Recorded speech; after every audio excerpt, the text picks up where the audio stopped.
কথায় আছে, ভাই বড় ধন রক্তের বাঁধন। ভাই বোনের জন্য একটি নিরাপদ আশ্রয়স্থল। সব বিপদে আপদে যে ভাইয়ের ঢাল হয়ে বোনের সামনে এসে দাঁড়ানোর কথা, সেই ভাই যদি বোনকে বানায় লালসার বস্তু, নিজের বড় বোনকে ধর্ষণ করে মোবাইলে ভিডিও ধারণ, অবাধ্য হলেই সেই ভিডিও সামাজিক যোগাযোগ মাধ্যমে ছড়িয়ে দেওয়ার ভয়। এভাবেই চলত নিয়মিত নির্যাতন। অতিষ্ঠ হয়ে শেষ পর্যন্ত সেই ভাইকেই হত্যা করলেন বোন। মহারাজা পুকুরে আনুমানিক 10টার দিকে লাশ ভেসে এরকম শুনে দেখতে আসলাম। দেখলাম পুকুরের 20-25 হাত দূরে লাশ ভেসে ঘুরতেছে। লাশটা এমনই চাঞ্চল্যকর ঘটনা পঞ্চগড় সদর উপজেলার।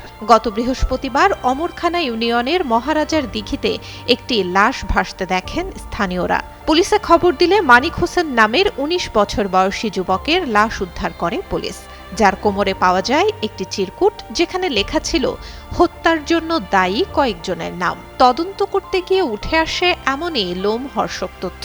এখানে দেখি লাশটা ভাসন্ত অবস্থায় আছে, প্রায় পুকুরের কিনার থেকে 100 ফিট দূরে অবস্থান করতেছিল লাশটা। তখন নৌকা থেকে ওখান থেকে নিয়ে আসে কিনারে নেওয়া হয়তো। এর মধ্যেই ধাক্কামালা ইউপি চেয়ারম্যান, যেহেতু একটা চুক্তাগত পাওয়া গেছে, সেখানে কিছু নাম লেখা ছিল মালাদামে। আমরা একটা অজ্ঞাতনামা লাশ মহারাজার দিঘিতে পড়ে আছে, এই মর্মে একটা সংবাদ পাই।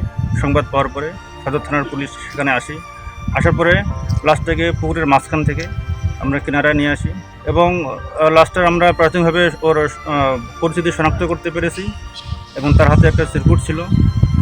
কীভাবে মারা গেছে, কে মারছে, বিস্তারিত আমরা তদন্ত সাপেক্ষে বলতে পারবো এবং লাশটার পরবর্তী আমাদের আইনগত ব্যবস্থা প্রক্রিয়াধীন আছে। পুলিশ জানায়, প্রথমে ঘুমের ওষুধ মেশানো পানি খাইয়ে মানিককে অচেতন করে সমলা। এরপর একই এলাকার শাহাবুদ্দিন নামে এক ব্যক্তির সহায়তায় শ্বাসরোধ করে তাকে হত্যা করে লাশ ভাসিয়ে দেয় মহারাজার দিঘিতে। মানিকের কোমরে পলিথিন মোড়ানো একটি চিরকুট গুজে দেয়া হয়, যেখানে লেখা ছিল প্রতিবেশী কয়েকজনের নাম। চিরকুটের লেখার সঙ্গে নিহতের বড় বোনের শয়নকক্ষ থেকে উদ্ধার করা একটি ক্যালেন্ডারের লেখার মিল পাওয়া যায়। আটক করা হয় নিহতের বোন ও মা মালেকা বেগমকে। পুলিশের জিজ্ঞাসাবাদে হত্যাকাণ্ডের কথা স্বীকার করেন বোন। মানিকের খাবারের পানিতে ঘুমের ওষুধ মিশিয়ে দেয়।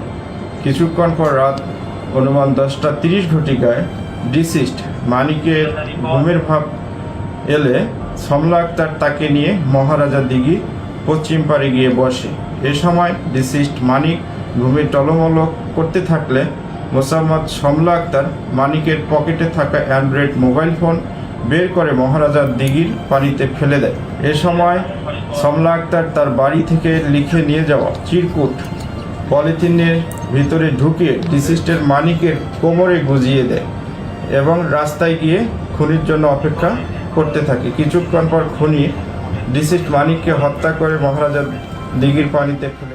যে ভাইয়ের হওয়া উচিত ছিল বোনের ভরসার প্রতীক, সেই যখন পৈশাচিক লালসা আর ব্ল্যাকমেইলের হাতিয়ার হয়ে ওঠে, তখন ধূলিসাৎ হয় বিশ্বাসের দেয়াল, সম্পর্কের পবিত্রতা।